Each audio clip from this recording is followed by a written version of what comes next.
welcome to a new module on time integration techniques. In the previous modules, we had learned the techniques of finite difference discretization for governing equations, whereby we obtain a system of discrete algebraic equations if our problem were steady state. And in our previous module, we discussed some techniques to solve the system of algebraic equations, both linear as well as nonlinear type. Now, in case if we are dealing with a time dependent problem, the finite difference, finite volume or finite element discretization will lead to a system of ordinary differential equation in time.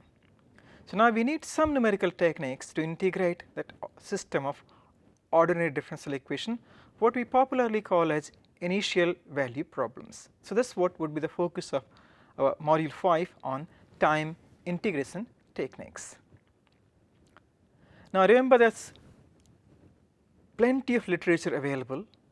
There are many books which are available in maths literature on numerical solution of initial value problems. So, we are going to sample in a few lectures in this module only those techniques which are most widely used, and they are very simple and easy to program in the context of computational fluid dynamics in particular and computational mechanics in general. So, outline of a module, we will first have a brief look at what we mean by time integration methods, how do they work, and we will look at two-level and multi-level methods.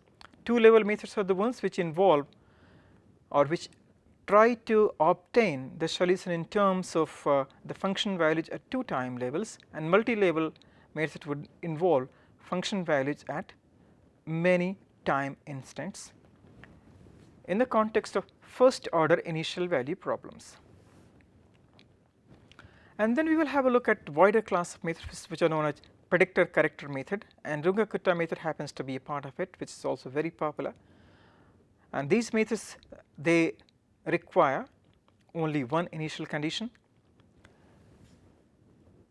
And next we will have a look at application of some of these methods to unsteady transport problems. We will primarily focus on the parabolic problems of heat conduction and advection diffusion.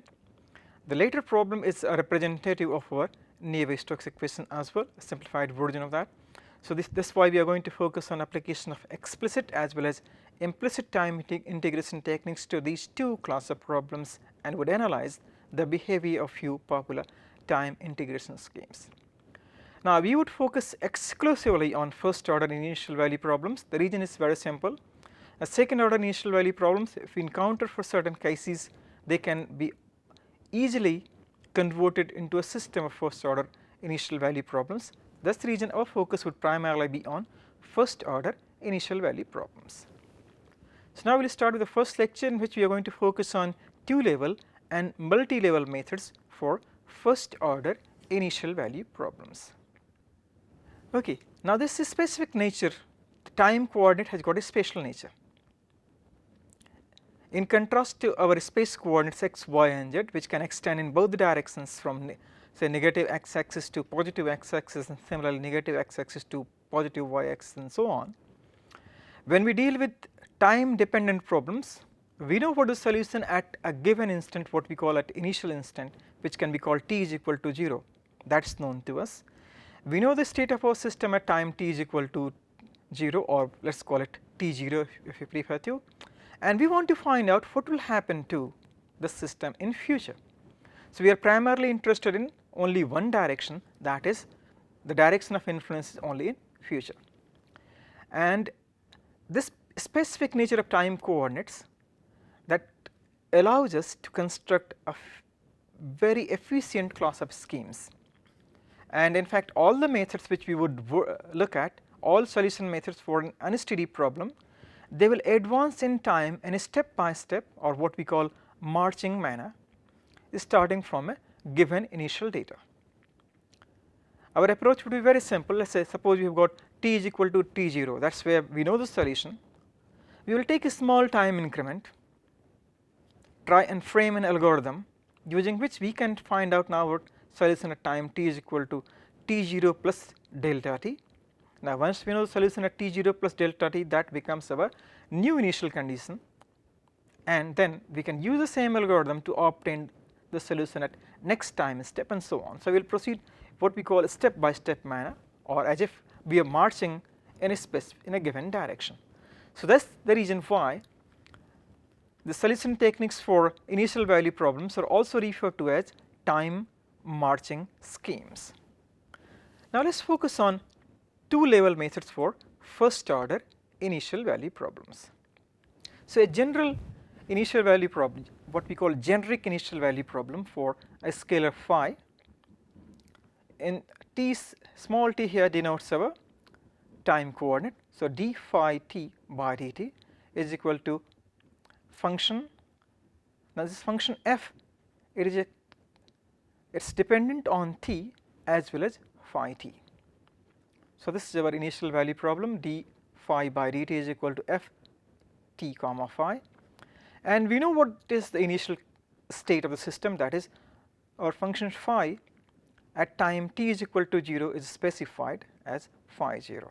Now, in finite differences to denote the spatial grid locations, we used subscripts. Okay. So, now there are no subscripts available there. So, what we would normally prefer to use for time labels is, or time instant, to indicate discrete time instants, we will use superscripts. So, a generic superscript, let us say n, which indicates time t n. So, we will use phi superscript n. This would be used to indicate the value of the function phi at time instant t n. Now, as I mentioned earlier, if you want to get a solution to this problem, suppose we want to find the solution at time instant t1 is equal to t0 plus delta t, where delta t is a very small time increment value. So, if we can find this solution phi 1 at time instant t1, then phi 1 can be regarded as the new initial condition to obtain the solution at t2 is equal to t1 plus delta t. Similarly, once we know the solution value phi 2 at time instant t2, that can be used as an initial guess to obtain the solution as at t2 plus delta t, that is time instant t3 and so on. So, thus all we need to do is, if you want to construct an algorithm for time integration, we can start off from a generic time instant tn to tn plus 1. So, if we can somehow obtain an algorithm to obtain our solution, that would do our job to solve our initial value problem. So, the easiest option would be, let us do that, let us integrate our initial value problem. On left hand side we have got d phi by dt, integrate it from time tn to tn plus 1. Tn is the time instant when we know the solution, and tn plus 1 is time instant at which we want to find out our solution. So, this integral is very simple, it evaluates it as phi n plus 1 minus phi n, and what do we get on the right hand side? Integral tn to tn plus 1 of f t comma phi t dt. Now, please note here, this integral on right hand side, it involves function values which are still unknown. Phi as a function of time, we do not know, this is what we want to find out from our numerical scheme. So, if we want to make use of this particular formula, what do we need to do? We have got to integrate, or we have got to approximate this function. So, integral on our right hand side, that is t n to tn plus 1 f of t comma phi dt. It involves unknown variable phi, and hence it cannot be evaluated exactly and must be approximated. Now, there are various ways in which we can approximate, and we will learn few of the ways which will lead to different solution algorithms. Few simple things would be like, we can use the value of integrand at the initial point, we can use the value of integrand at the final point, we can use the value of integrand at the midpoint, and we can have a straight line interpolation. And any of these approximations, each one of this will lead us to a separate time integration scheme. Now, if you want to approximate or approximation using value of integrand at initial point, it leads to an algorithm what we call explicit or forward Euler method. To illustrate this approximation of our integral, let us move to our board.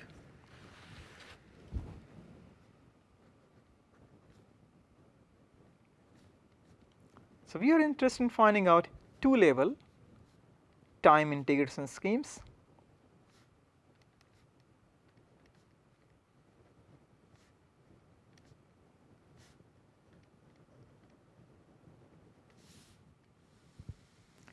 For our initial value problem, and we said that look, we could obtain it by integrating our initial value problem in a small time interval.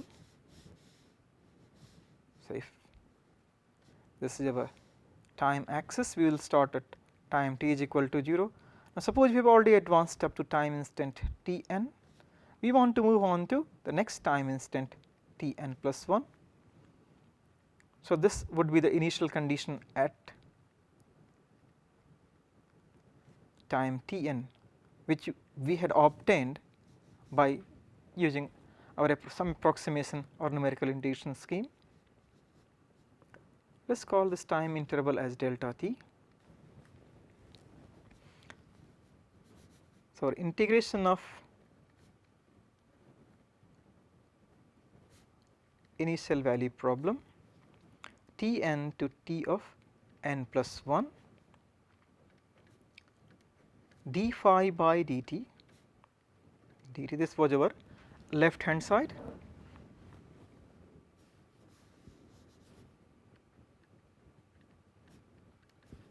and this results simply into phi superscript n plus 1, which is value of the function phi at time instant t n plus 1 minus phi n, and what we had on our right hand side was the integral t n to t n plus 1 f of t phi t dt.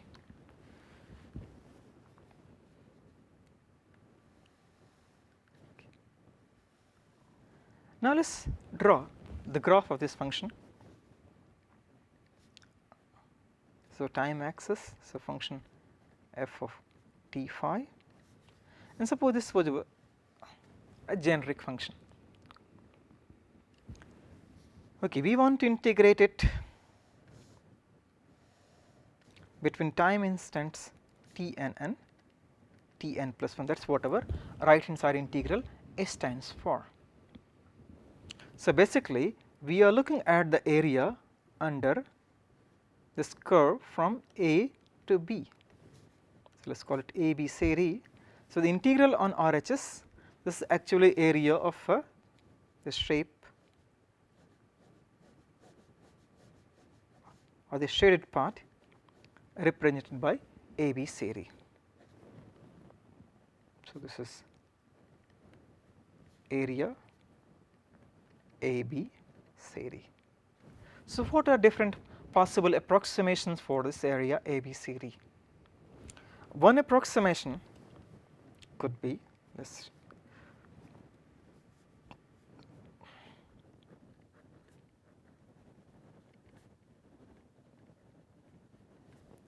Approximation using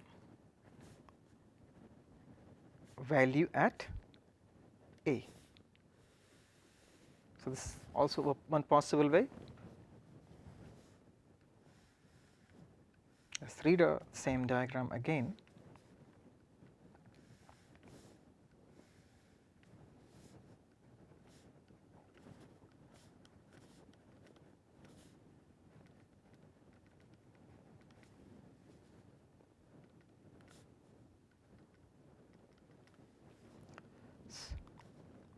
So, what we mean now is that we would approximate our integral or this area A B C D by, let us call this as B prime. So, that is area A B C D, this is being approximated by that area A B prime C D by this rectangle. And what is the area of this rectangle? As if the height is the value of the function at t n, is equal to f of Tn phi at Tn multiplied by this interval delta t. Okay, so now what we see in this approximation results in a known quantity. We know the time value Tn, and phi is also known at time instant Tn. So thus our RHS becomes delta t times f of Tn phi of Tn. This number of equations is 1, suppose 2, this is 3. So from 1, 2 and 3,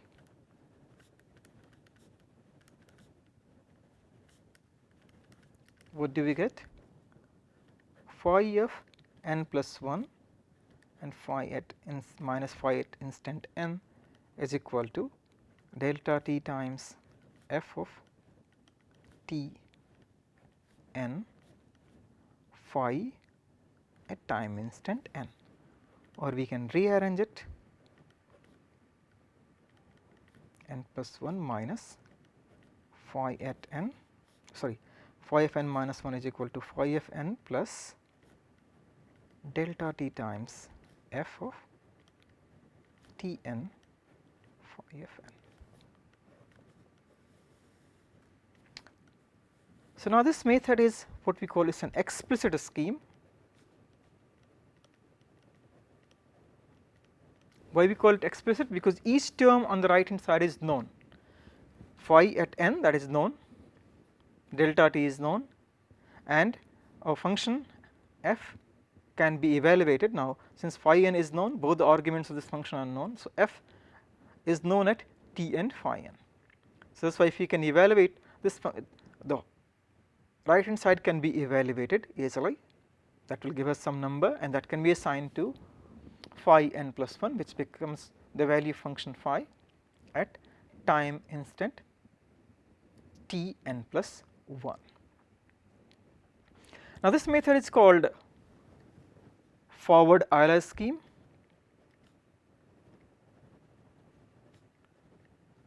And why do we call it forward Euler?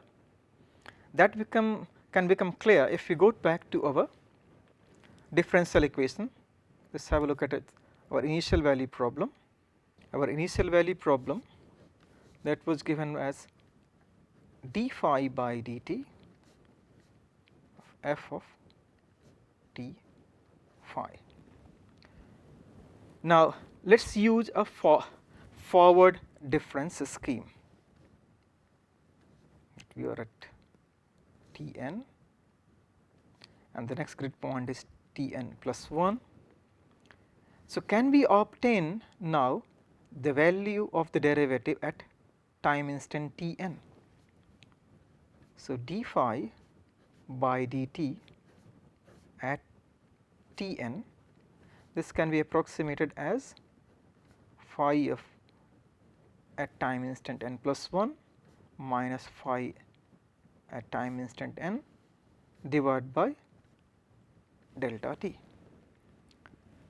and this is equivalent to, now what is our RHS? RHS would simply be the value of the function f at time instant Tn, and of course we know phi n. So this is our forward difference approximation. Now if you rearrange the terms, what do we get? Phi of n plus 1 minus phi of n is equal to delta t times f of Tn phi n, that is phi of n plus 1 is equal to phi n plus delta t times f of Tn phi n. So now you can say that what we obtained earlier using approximation of the integral on the right hand side by using the function value at the initial point of the time interval, this exactly same algorithm or same formula can be obtained using forward difference approximation in time for a time derivative d phi by dt. So, that is the reason this scheme is called forward Euler scheme. This forward differencing was proposed by Euler, and in fact the context was the solution of initial value problem.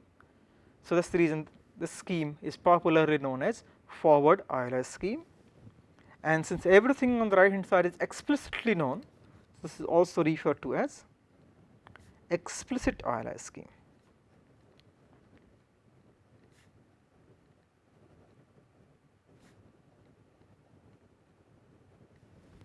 And since we have used a forward differencing in time, we can go back to what we learned in finite difference discretization aspects.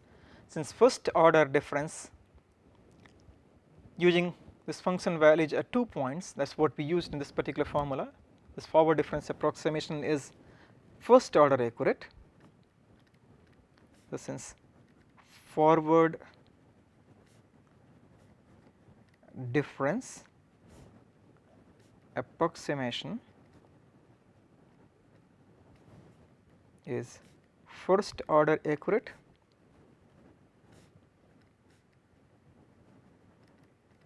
hence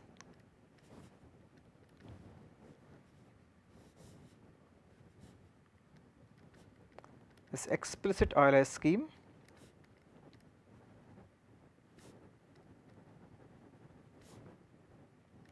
is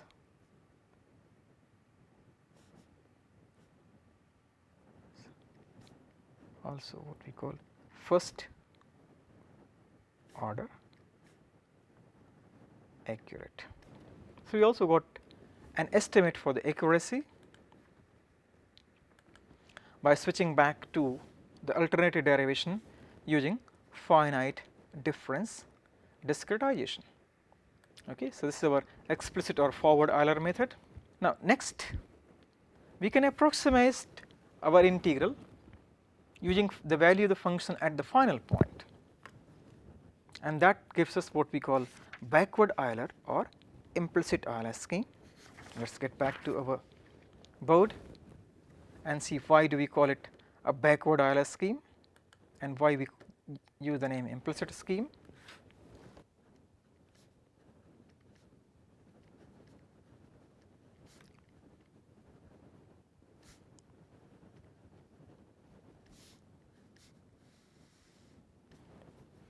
Let us focus on our right hand side integral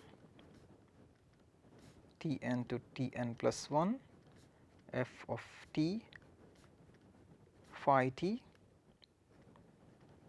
dt in the interval Tn to Tn plus 1.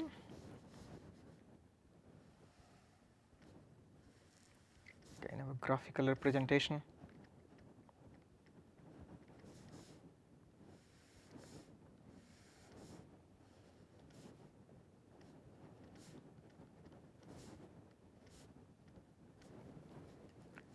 so our actual area is this horizontal shaded part. That is what this integral is, area A, B, C, D.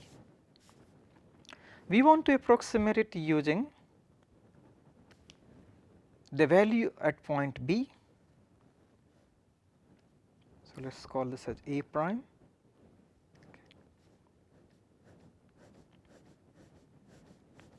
So, now this slant shaded area is our approximation. So, area A, B, C, D, it has been approximated by the area A prime B, C, D. What is the value of A prime B, C, D? At height B, C. Now, this height is the value of the function at T n plus 1 phi n plus 1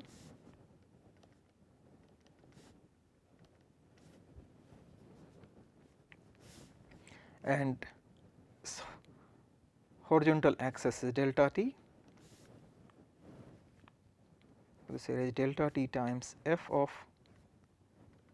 T n plus 1 phi n plus 1. So, now if you substitute this approximation into our expression for the left hand side, on the left hand side we had phi of n plus 1 minus phi n. This was equal to this RHS integral, and which has been approximated by delta t f of t n plus 1 phi of n plus 1, or let us rearrange the terms. Phi n plus 1 is equal to value of phi at time instant n plus delta t times f of t n plus 1 n plus 1.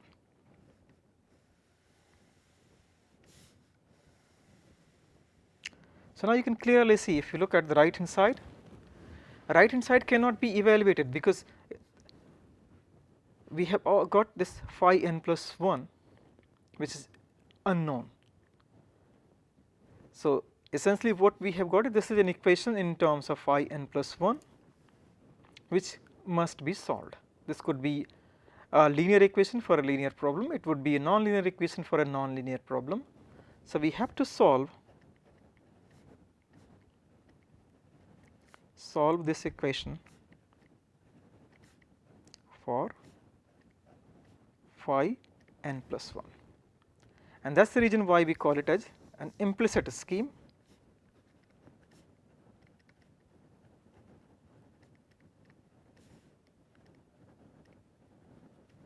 It is called implicit scheme because this RHS cannot be evaluated explicitly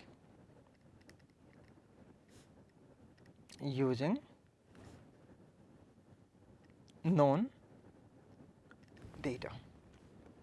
So, whenever we mention an implicit scheme for time integration, that will always lead to a equation if you say dealing with a single unknown, or in finite difference approximation context of a partial differential equation, it will lead us to a system of equations which must be solved to get our unknown values.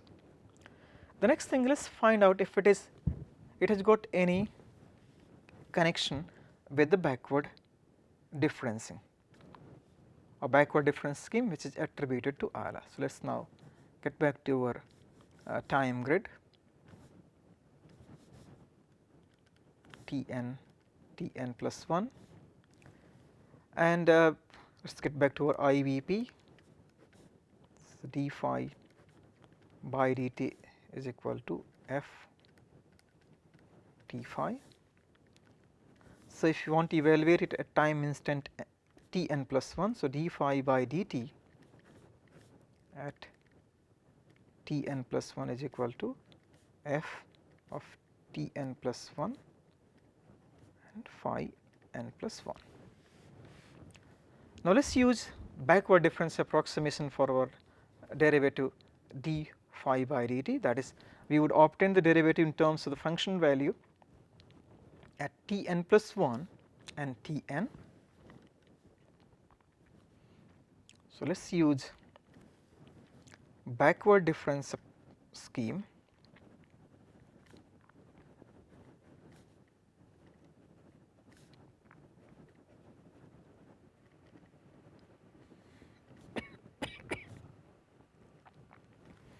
for time derivative.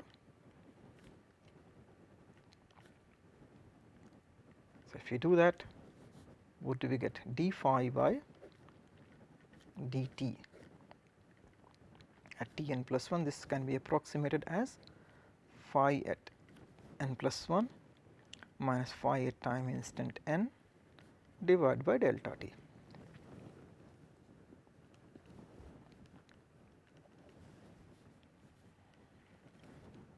Now, let us combine these equations 3 and 4.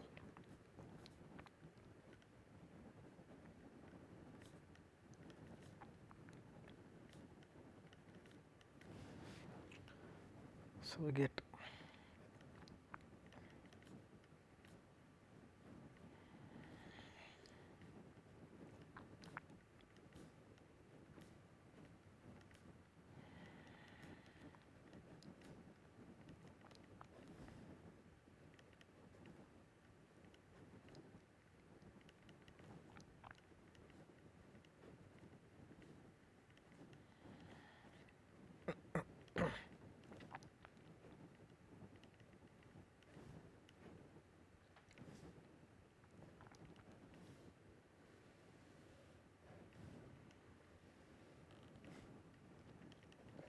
okay. So if you compare equations 2 and 5, they are identical. So the scheme which we have derived earlier by using approximation of the integral, that could have been obtained using backward difference approximation in time, and this backward difference approximation is also referred to as backward Euler method. So that is the reason why this method is called backward Euler method,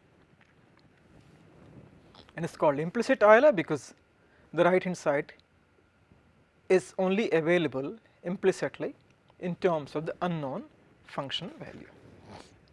So now let us summarize this scheme. So this is what we get by approximation using value of the function at the final point. We get backward Euler or implicit Euler method. Phi n plus 1 is equal to phi n plus delta t into f of t n plus 1 phi n. This particular equation has to be solved for our unknown value phi of n plus 1. The accuracy of this scheme again should be very clear because we have used a backward difference approximation, that is a 2-point finite difference scheme whose accuracy is the first order. So this is a backward Euler or implicit Euler method is again first order accurate. Next thing is we can approximate of our integral by using function value at the midpoint. Now let us have a look at what do we do, what do we gain by this approximation. It is called midpoint rule.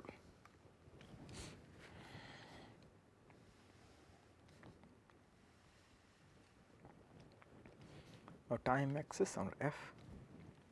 So generic function which we want to integrate between t n and t n plus 1. Now if we use this value at the midpoint, then what would happen? This our actual area which we wanted to evaluate was A, B, C and D. Now we want to approximate it using that area A prime, B prime, C and D. Now one thing you can clearly say that this area A prime, B prime, C, D, it is a better approximation compared to our area which we would have obtained, let us call this as A double prime, B double prime, which we could have obtained using the function value at the initial step or the function value at the final step.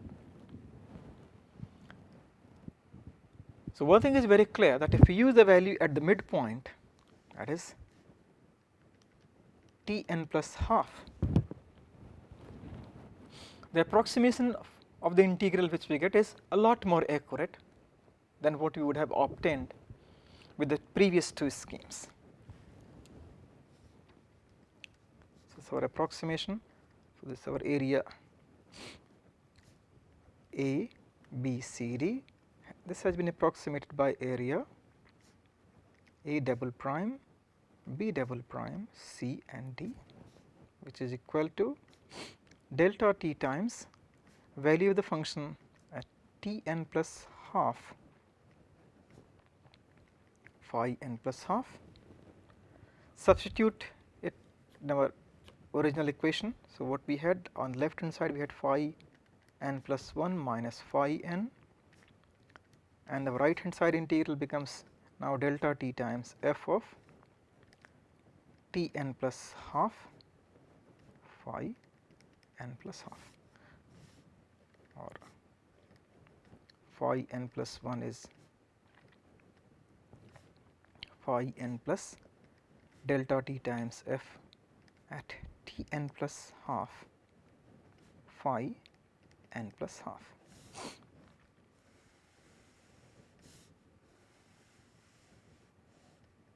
So, this is what we call our midpoint rule. Can we evaluate the right hand side explicitly? The answer is no, because we have an unknown value of the function phi at time instant t n plus half. And in fact, before we can solve this equation, we have again got to make an approximation for phi n plus half in terms of the values at time instant t n plus 1 and t n. And one of the simplest approximations could be that we can substitute for phi n plus half as an average of phi n plus 1 and phi n, substitute it into this equation and solve that equation to get our solution at time instant t n plus 1. So, this is also an implicit scheme. You can use the Taylor series approximation and some theorems from calculus to show that this scheme would be second order accurate, and higher order accuracy was obvious because the way we had reasoned that the approximation of the integral area using a function value at the midpoint, that is a lot more accurate approximation of the actual area. So, that explains the higher order accuracy of midpoint rule. There is yet another possibility.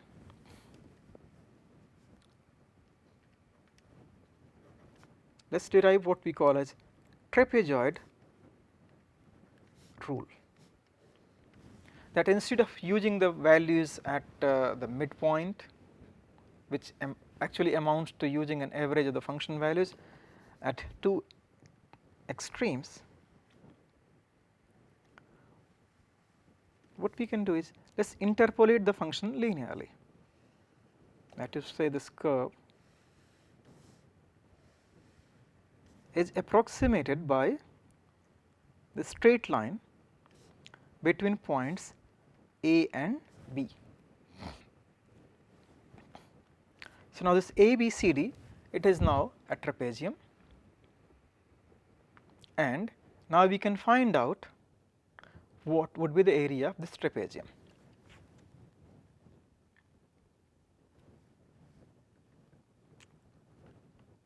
So, area A, B, C, D, which is the area beneath the curve A, B, C, D, which is equal to our right hand side integral, we are going to approximate it by area of trapezium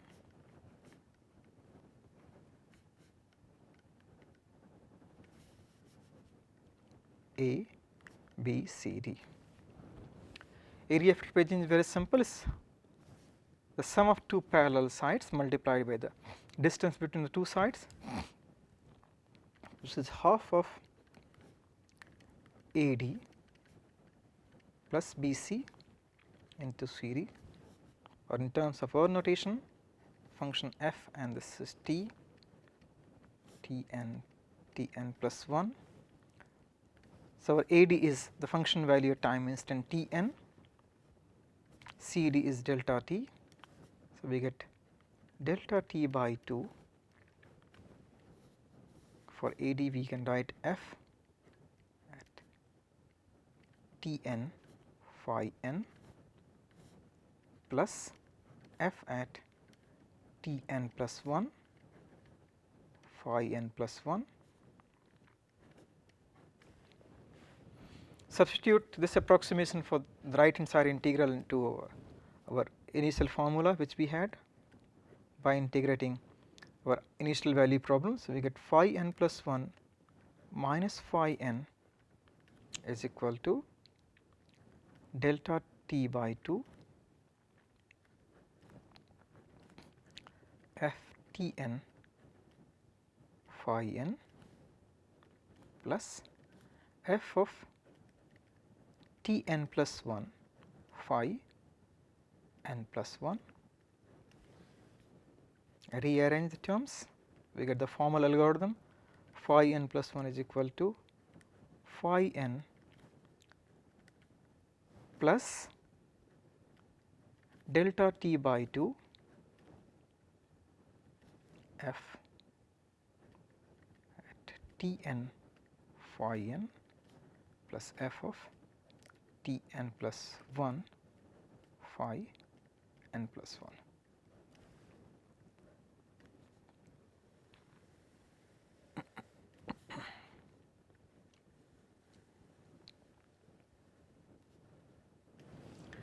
By our graphical representation, it would also be fairly clear to you that this area of trapezium which we had obtained and the area which we had A prime, B prime, CD, midpoint rule, they are almost same.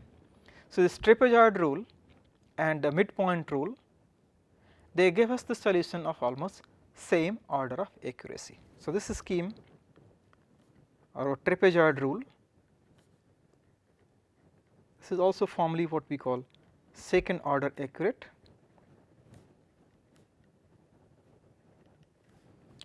Okay. This is also an implicit scheme,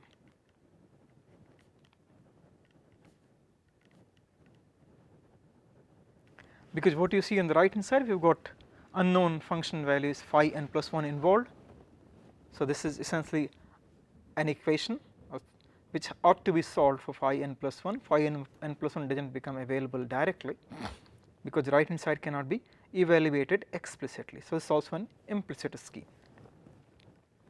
Yet another popular name for trapezoid rule or for this scheme is Crank-Nicolson method, because it was derived by these two gentlemen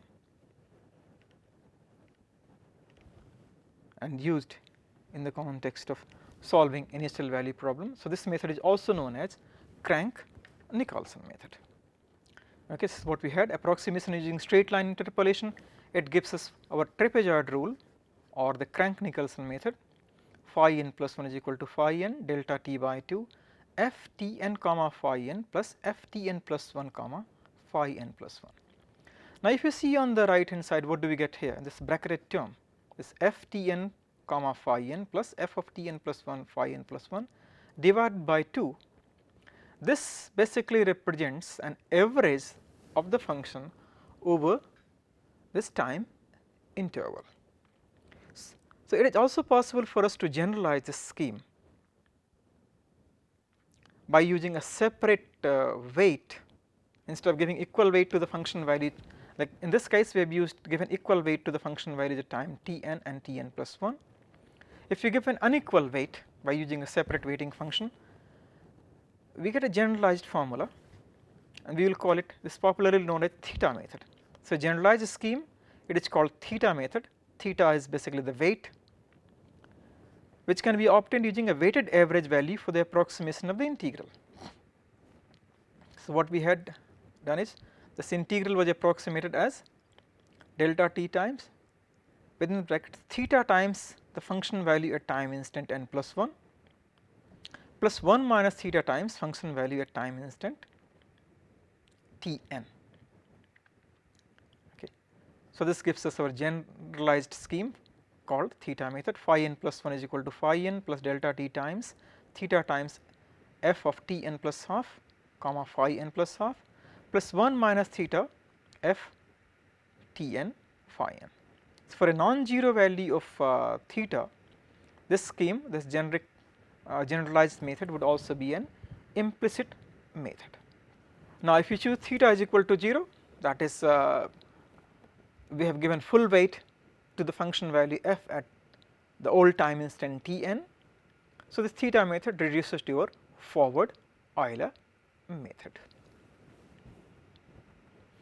And if you use theta is equal to half, that amounts to that we have given equal weight to the function values at time instant Tn and Tn plus 1. So, it is equivalent to our trapezoidal method or trapezoid rule or Crank-Nicolson method. So, that is what theta is equal to half becomes. theta is equal to 1, that gives us what we call backward Euler method, because that is what this scheme becomes identical to our backward Euler method derived earlier. This yet another value for theta between half and 1, that is called theta is equal to 2 by 3, that we call as Galerkin method, because that formula would correspond to what we would have obtained if we used a finite element method in time, Galerkin finite element method in time, and use linear shape functions. So that is why that version for that particular value of theta is equal to 2 by 3, we get what we call as Galerkin method in time. Now some general comments about the accuracy of these schemes. Based on our Taylor series expansion, we can show these. So preceding two level methods we have already seen about backward Euler and forward Euler. The same holds good for any other value of theta. So these theta methods which are two level methods, they are first order accurate except for the Crank-Nicolson method, which is a trapezoid rule and the midpoint rule. Now these two, Crank-Nicolson method and midpoint rule, they are second order accurate. This you can easily verify by using a Taylor series expansion, and our graphical illustration also showed that the approximations which we make by using the value of the function midpoint or using a linear average, that is a much better approximation of the area under the curve compared to what we would get by using the function values at endpoints. So that is the reason why these two schemes are second order accurate. Another thing which we worry about in time integration is what we call stability. That is to say, if you have got certain errors in our solution, how do they propagate? Do they become unbounded as our time integration proceeds? So if they become unbounded, we call that scheme is unstable, but if our disturbances remain bounded, they do not affect our solution much, then we say the method is stable.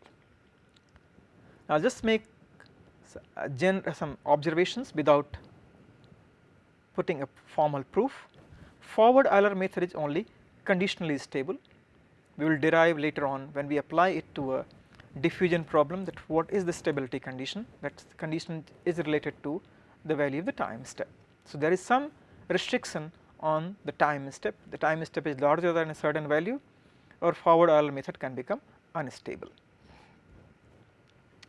The implicit methods, let us call now our two level methods in terms of a theta value.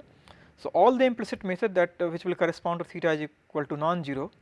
So if theta is greater than or equal to half, theta is equal to half will correspond to our Crank-Nicolson method, theta is equal to 2 by 3 our Galerkin method, theta is equal to 1 as our backward Euler method. So all these implicit methods for which theta is greater than half, they are unconditionally stable. That is, you can use any value of delta t and the method will not blow up, the solution will always remain bounded. There is only one catch though with the Crank-Nicolson method.